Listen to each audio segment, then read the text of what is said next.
Pati trabaho, binigyan niya ako.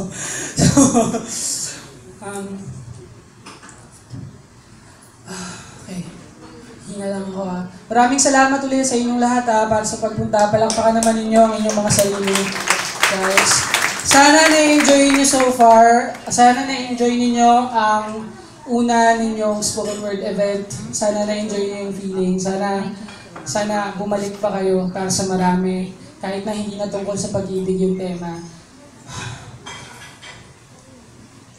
Ito ay tungkol sa pag-ibig na hindi nasuklian.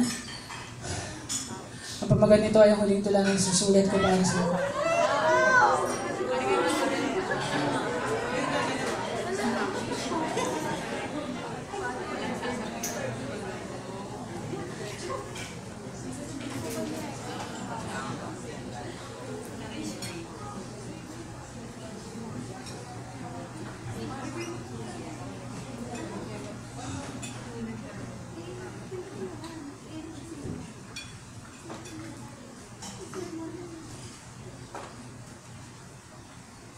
Ito na,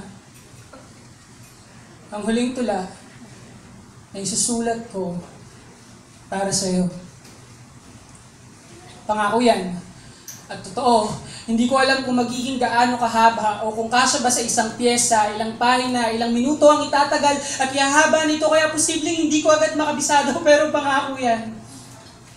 Ito na, ang huling tula na isusulat ko para sa iyo. Itaga mo to sa bato. Abutin man ako ng umaga rito, hindi ko ipipikit ang mga matang ito. Uubusin ko ang lahat ng salita na posibleng tugma ng pangalan mo o ng anumang tawag ko sa iyo, mahal, sinta, pangga, irob, babe, han, kulit, sweetheart, kapal, kupal, hayop, puta, puking, inaka, ano ba? Wala akong pakialam kung maubos ako at hindi na makapagsulat uli sa loob ng mahabang panahon pero hindi ko na pwedeng patirahin lang dito sa loob ko ang mga salitang ito kaya pangako. Ito na, ang huling tula na isusulat ko para sa iyo. Magsisimula ako sa umpisa. So paano minitian mo ako at tinanong kung saan ako nakatira? Hindi mo nga pinansin ng mga agiw sa dingding. Hindi ka nga natinag sa ibis na biglang dumating sa iyong pagbisita pero hindi mo rin man lang tinignan ang mga libro na nasa tabi ng kama ko, natutulog din. At tangi ko noong kapiling, magsisimula ako sa umpisa. So kung paanong niyakap mo ako noong sabihin ko sa iyong mahal kita. So kung paanong hinalikan mo ako sa noo sabay sabi ng mahalaga ka. At ako naman tong si tanga, tuwang-tuwa! Dahil hindi pa noon nalilinawan na ayaw ko na maging mahalaga. Ayaw ko na maging mahalaga. Hindi ako antigong salamin na matagal mo ng pag-aari na tinitignan mo lang para ipaalala sa sarili mo na maganda ka. Ayaw ko na maging mahalaga. Hindi ako telepono mong dudukutin lang sa bulsa kapag kailangan mo ng solusyon, sa kawalan mo ng koneksyon, sa mundo mong masyado ng malawak para bigyang atensyon ka pa. Ayaw ko na maging mahalaga. Hindi ako kwintas na isusuot mo lang sa mga piling okasyon. Kapag mayroong mga sitwasyon na pakiramdam mo ay kulang ka pa, hindi ako para ibalik sa loob ng isang kahon. Kapag matutulog ka na sa gabi, sa takot na masakal ka sa yakap ko kapag mahimbing ka na o ibalik sa loob ng isang kahon. At itabi sa sulok ng isang aparador sa takot na manakaw ako ng iba, ayaw ko na maging mahalaga. Ang gusto ko ay mahalin. Ang kailangan ko ay mahalin. Kailangan ko na mahalin mo ako gaya ng kape mo sa umaga. Tanggap ang tamis at pait. Kailangan para sa init pero hindi sinasantabi dahil lang ng lamig na. Kailangan ko na mahalin mo ako gaya ng sarili mong opisina. Kabisado kung para saan ang ano. Kabisado kung saan nakatago ang alin. Kabisado ang mga tinatago kong patalim, silbi, dumi, lihim, patalim, silbi, dumi, lihim. Kailangan ko na mahalin mo ako gaya ng unan mo sa gabi. Niyayakap sa ginango, sinasandalan kahit na mainit, binubulungan ng mga pinakatatago mong panaginip. Ayaw ko na maging mahalaga. Ang gusto ko ay mahalin. Ang kailangan ko ay mahalin. At nagsulat ako noon para lang mahalin mo. Kaya patawad. Pero magsusulat ako hanggang sa maubos ko ang lahat ng salita na posibleng tugma ng pangalan mo. Patawad. Pero magsusulat ako para patawarin mo.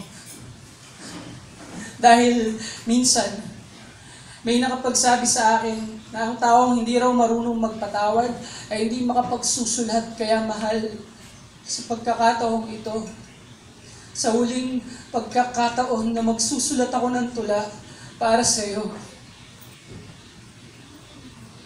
gumawa tayo ng kasunduan. Patatawarin kita, pero patatawarin mo rin ako. Patawarin mo ako sa hindi ko pagtahan at patatawarin kita sa hindi mo pagluha. Patawarin mo ako sa hindi ko pananahimik at patatawarin kita sa hindi mo pagsasalita. Patawarin mo ako sa hindi ko pag-alis at patatawarin kita sa hindi mo pananatili. At patawarin mo ako sa hindi ko sa iyong paglimot at patatawarin kita sa hindi mo sa akin pagpili, mahal. Gumawa tayo ng kasunduan. Patatawarin kita, pero patatawarin mo rin ako. Patawarin mo ako sa hindi ko pagbitiw at patatawarin kita sa hindi mo pagkapit. Patawarin mo ako sa hindi ko paglayo at patatawarin kita sa hindi mo paglapit. Patawarin mo ako sa hindi ko pagsuko at patatawarin kita sa hindi mo pagsugal. At patawarin mo ako sa hindi ko pa rin pagkabuhi sa iyo at patatawarin kita sa hindi mo sa akin pagmamahal. Mahal, gumawa tayo ng kasunduan. Patatawarin kita, pero patatawarin mo rin ako. Para sa wakas ay matapos ko na itong tula na masyado nang matagal na nakatira dito at patawad kung magiging masyadong mahaba o marami masyadong bulatas, pero pangako, huli na to. Huli na to. Huli na to. Huli na to. Magsisimula ako uli sa umpisa. So, paano ninitian mo ako at tinanong kung saan ako nakatira? Magsisimula ako uli sa umpisa. So, kung paano ninitian mo ako? Magsisimula ako uli sa umpisa. Magsisimula ako uli. Magsisimula ako. Ito na ang huling tula na isusulat ko para sa iyo. Mali. Ito na ang huling tula na isinulat ko tungkol sa iyo. Ang hindi pa ay hindi na. Ina mo, tapos na ako.